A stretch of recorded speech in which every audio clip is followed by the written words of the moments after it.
Bonjour. Donc, je suis Lucie Merlier, c'est moi qui essaye d'animer ce studio qui a démarré relativement récemment, dont la réunion de lancement a lieu début octobre,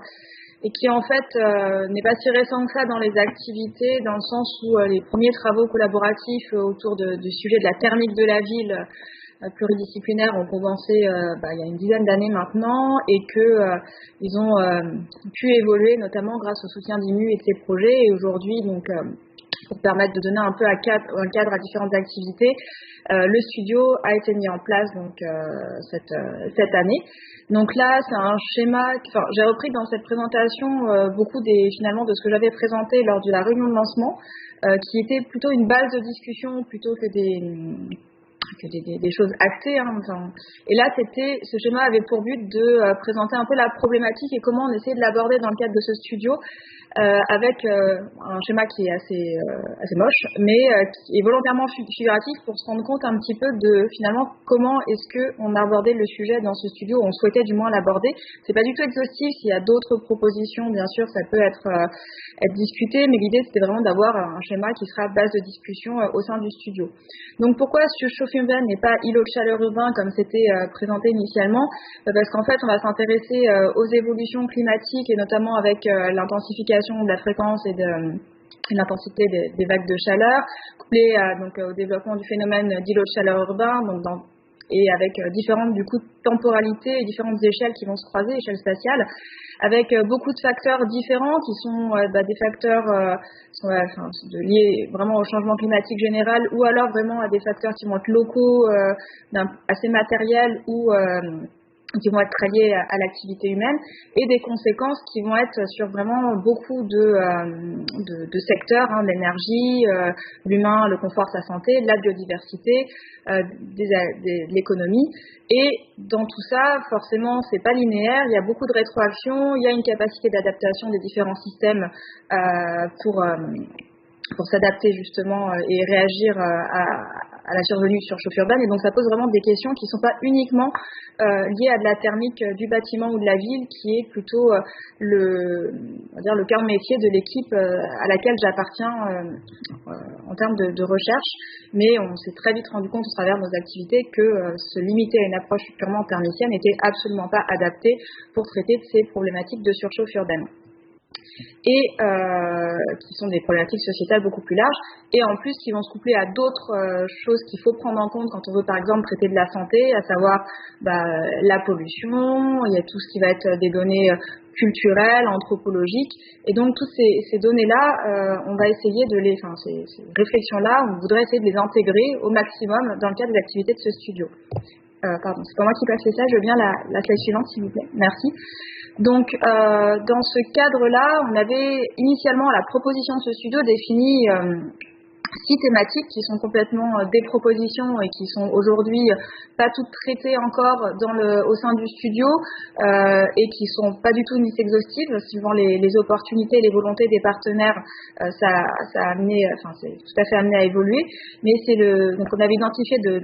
déjà de faire un diagnostic multi-échelle et multifactoriel des surchauffes urbaines internes et externes, pas juste à l'extérieur, mais on passe 80% de notre temps à l'intérieur, donc c'est aussi important de s'intéresser à ce qui se passe dedans, ce qui rajoute une problématique scientifique supérieure supplémentaire, au moins pour les thermiciens. Évaluer la thermique intrinsèque, évaluation de la performance thermique intrinsèque et globale de solutions architecturales, techniques et technologiques d'aménagement après mise en place, c'est-à-dire que nous, une approche purement ingénierie va nous faire une efficacité système, mais finalement, quand elle va être mise en œuvre et que les gens vont l'utiliser ou pas, sa performance peut être tout à fait autre, et cette solution peut être acceptée ou pas, bien utilisée ou pas, et ça, c'est finalement ce qui va compter ensuite dans la mise en œuvre de solutions, et c'est quelque chose qui est très important à prendre en compte.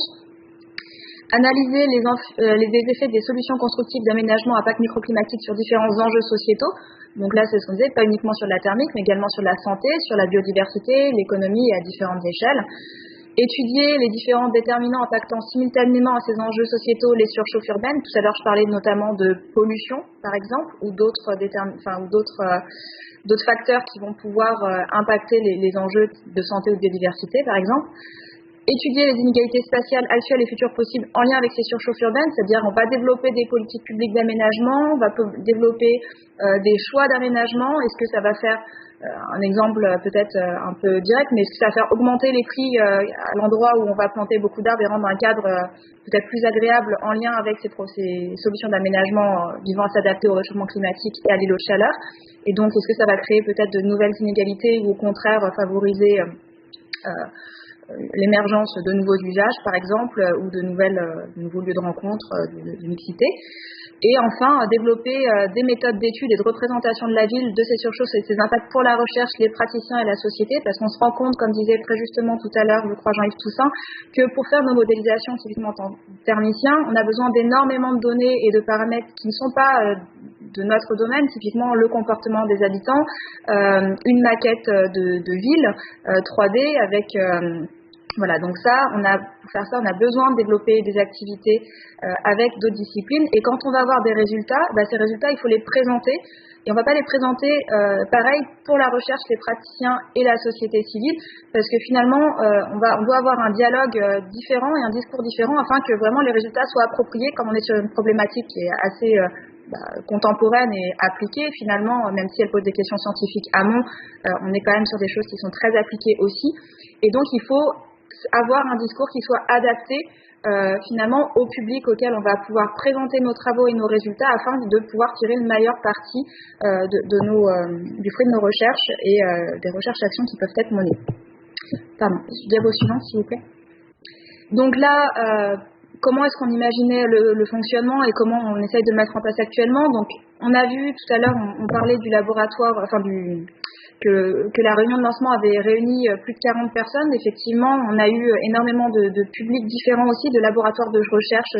on va dire scientifiques, techniques ou sciences humaines et sociales ou sciences de l'environnement, sciences de la vie. On a eu des participations de la part de collectivités et institutions publiques, également beaucoup d'entreprises, principalement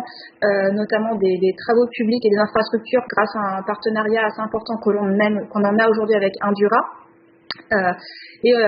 Voilà, on aimerait aussi également toucher la société civile et les associations. Et grâce à l'activité développée dans le studio, on voudrait aller chercher, monter des projets et aller chercher des financements pour permettre d'aller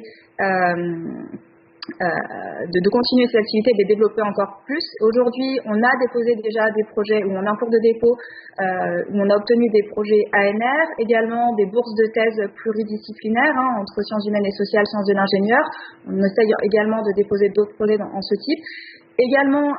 un outil qui serait vraiment, je pense, adapté pour la problématique traitée serait la chaire industrielle. Qu'on aimerait monter dans le cadre de ce studio grâce à IMU, avec l'aide d'IMU pour pouvoir aborder ces thématiques aussi bien d'un point de vue pratique que scientifique et avec l'ensemble des acteurs qui sont intéressés par cette question-là.